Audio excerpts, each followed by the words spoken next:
Hello and welcome. Today we're going to talk about the Breeders' Cup Juvenile and the Breeders' Cup Juvenile Turf. I do have a cold or some kind of illness, so I'm not going to use a camera, and if I cough, I'm going to try to edit it out. But I'm going to talk about these two races, and I don't think I'm going to take too long, so hopefully it won't be a long video. Let's get going and talk about the Dirt Juvenile on Friday. The morning line favorite in this race is Ted Nafi at 4 to 5, and he's undefeated. He won the Breeders' Futurity, he won the Hopeful Stakes, and he won by 2 3/4 of a length over Blackout Time. Let's take a look at the Breeders' Futurity at Keeneland. We catch him rounding the far turn. Ted Nafi is heading straight into the lead, and Blackout Time is rounding out to the outside. Litmus Test is on the inside. He's starting to fade, but he's not going to fade out of the picture. Ted Nafi does create some separation from Blackout Time, so that's good. I also think that Ted Nafi had the advantage though, because the fractions were slow. Ted Nafi was closer to the leader. You see the 48:23 half mile. And if you use Breeze Pass performances, you can look under 1C and 2C, and you can see that they gave the race a -8 and a -6, which means that the pace was slow. And you see that Ted Nafi was the presser in that race, half a length off Litmus Test, a head off Litmus Test. He had the advantage because he was right there through the slow fractions. But I will say that he's good. It will not surprise me if Ted Nafi wins this race. I just wonder if you want to take 4 to 5 on him. Another point I want to make is that his speed figures are not that scary. 97, 102. We can take a look at Brandt, 98, 96. We can take a look at Blackout Time. He's kind of low, 93, 92, but I do want to talk about him. And Trapido has a 99 for winning the American Pharoah Stakes. So I don't know if Ted Nafi is that scary with his 97. He's 4 to 5. Maybe you can look at other options in this race. We just watched a short clip of the Breeders' Futurity. Blackout Time ran second by 2 3/4 of a length. But again, the pace was slow, and maybe Ted Nafi had the slight advantage because he was right out there pressing Litmus Test. And another thing I want to point out about Blackout Time is that he only made his third career start, and he made his greatest stakes debut in the Breeders' Futurity. It's hard to make your greatest stakes debut, and he did well for a horse that had no stakes experience. He finished second, and he didn't lose by much. 2 lengths in dirt racing is not much. I also think that sometimes when there's a slow pace, it kind of distorts the speed figure because there's less of a chance that you can get a fast final time. And so I think Blackout Time has a couple of things going for him. The public is not going to bet him. I could be wrong on that, but I don't think the public is going to bet him. I also think that he's going to move forward in his second stakes race, and he has the seasoning under his belt now with the Breeders' Futurity, and I think he could do well. He's a stalker. He can stalk about 1 or 2 lengths off the leader, and he'll be right there as they turn for home on the far turn. Now let's talk about Brandt. Brandt took the Del Mar Futurity back in September by a length, and he beat Desert Gate and Civil Liberty, and Litmus Test was in that race as well, so we have a common foe here with the Keeneland group. Litmus Test was in both the Del Mar Futurity and the Breeders' Futurity, and he lost by about the same margin. We'll talk about that in a bit, but let's watch the Del Mar Futurity. Here we see Brandt is on the lead, Desert Gate is in second, and Brandt handled him pretty well. Desert Gate is under a ride. You see Civil Liberty is in third, Litmus Test is in fourth, and Brandt is going across the wire. He held Desert Gate at bay the entire way. I don't think Desert Gate was ever a threat to win. But sure, is it disappointing that Brandt didn't win by more lengths than a length? Sure, it might be disappointing. Brandt always looks good in the mornings. The other morning, he outworked his stablemate Getaway Car, who you might remember from the Derby Trail earlier, and he was in the Breeders' Cup Juvenile last year as well. He could be really good. I don't know what to think, but his 98 on Breeze is not that scary, and he only won the Del Mar Futurity by a length, so I don't know how good he is. Now let's take a look at Intrepido. He won the American Pharoah Stakes with a 99 on Breeze. He only won by 3/4 of a length though over Desert Gate and Plutarch, who don't seem like scary horses, and I wonder if that 99 is accurate. Nevertheless, let's take a look at the American Pharoah, and we see Intrepido behind horses as they round the turn, and he did need to push out Civil Liberty. You see that he's pushing him out right now to create room on the outside. Desert Gate is heading into the lead. Plutarch is on the inside, Intrepido's going to take the entire stretch to mow down Desert Gate. But you could argue that he did have some trouble on the far turn, and I think he had some trouble earlier in the race as well. So he had some traffic problems in the race. And you could argue, well, he might have won by more if he didn't have those traffic problems. He did earn a 99, which is higher than the 97 that Brees gave Ted Nafi in the Breeders' Futurity.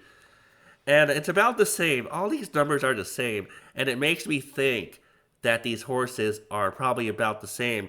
We also have the common denominator of Litmus Test, who was fourth by 4 1/4 of a length in the Del Mar Futurity, and third by 5 lengths in the Breeders' Futurity.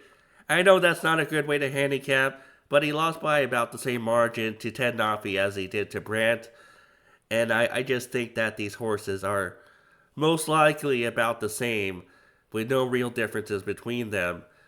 And that's why I want to pick Blackout Time. His numbers are a little low, so the public might ignore him.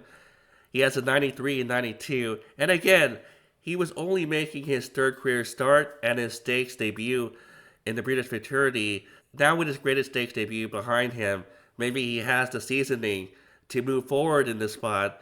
And the pace was slow in the Breeders' Futurity. Maybe with a faster pace, he could do more. And I read Ortiz hops on board. That's a good sign as well. So I think I'm going to pick Blackout Time. If you're playing this race in a multi-race wager, like a pick 4 or something longer, maybe you want to use all 4 horses. It's a difficult race to single one horse, and I don't think I would do it. If I did, I would mess around with Blackout Time maybe, but I think I would want all 4 horses on my ticket. And I want to discuss Mr. AP briefly, because he does have a 99 and 98. Who did he face when he ran the 98 on August 31? Christopherson. And if I remember right, Christopherson made his stakes debut after that, and he didn't fare well. Was it the American Pharoah Stakes, or was it something else?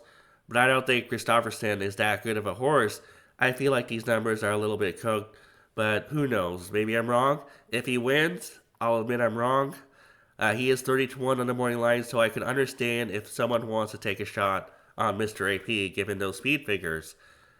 And anyways, I'm going to pick Blackout Time, but again, I do think that it's a race where you got to spread. Ted Nafi, Brandt, and Intrepido are all viable options to include on your tickets. Now let's talk about the Juvenile Turf.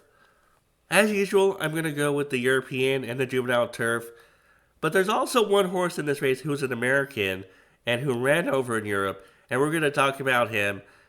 And we're going to focus on those 2 horses, but there's also one other horse who was impressive at Kentucky Downs who I want to go over. So let's talk about those 3 horses for the Juvenile Turf.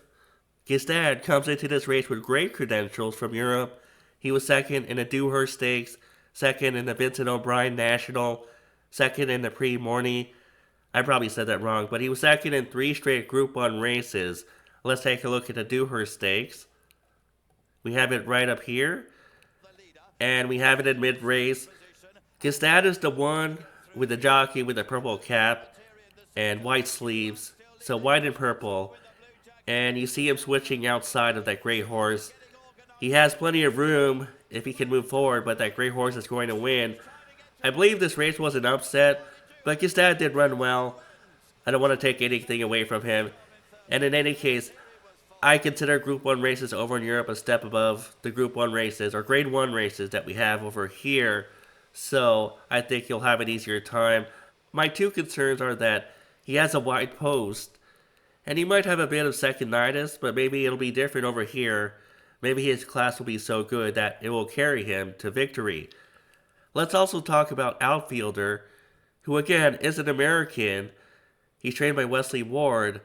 And he ran in Europe, he ran in the Prix Morny, and he was 4th in that race by 2 3/4 of a length. Gistad was in the same race, so let's take a look at that race. Now, Outfielder is the one with the traditional Wesley Ward blinkers. You see him on the right side of the screen, and you see Gistad with the jockey with the purple cap right next to him. And I know that Outfielder finished 4th in this race, but he doesn't lose that much ground to the leaders. He doesn't lose that much ground to the top 3. He keeps up with them towards the wire, and I thought he ran well. He did have some separation between him and the 5th place horse. And I just think he could have an advantage at Del Mar. Maybe he'll appreciate running the turns. And Gestad is on the outside. Maybe outfielder will get a better trip. And the damn Not de Oro, if I'm not mistaken, was a turf router. And Medaglia de Oro is a great route influence. So I think 1 mile will be a good distance for this son of Spitestown. And outfielder is one horse you want to have on your tickets. Now let's talk about Street Beast. Street Beast broke his maiden at Kentucky Downs, and then he won the 1 million juvenile mile. Let's take a look at that race. I know he didn't beat much in the juvenile mile, and the competition at Kentucky Downs can be suspect. But look at how he goes into the lead right now.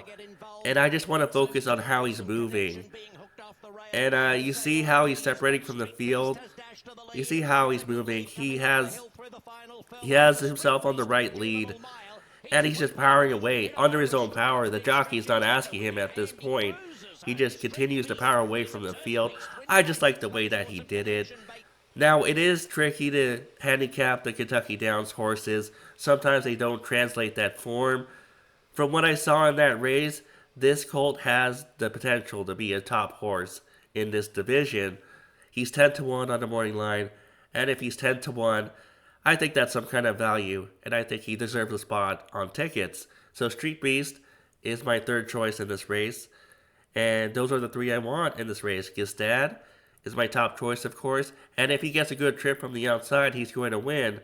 But outfielder has a chance, and Street Beast is also a threat to win this race. So I would want those 3 horses in the juvenile turf. And thanks for watching my video, and who knows when I'll be back. We'll see. But thanks for watching the Juvenile Phillies and Juvenile Phillies Turf video from a few days ago. That got a good number. In any case, good luck with your bets this weekend, and we'll see you when I come back.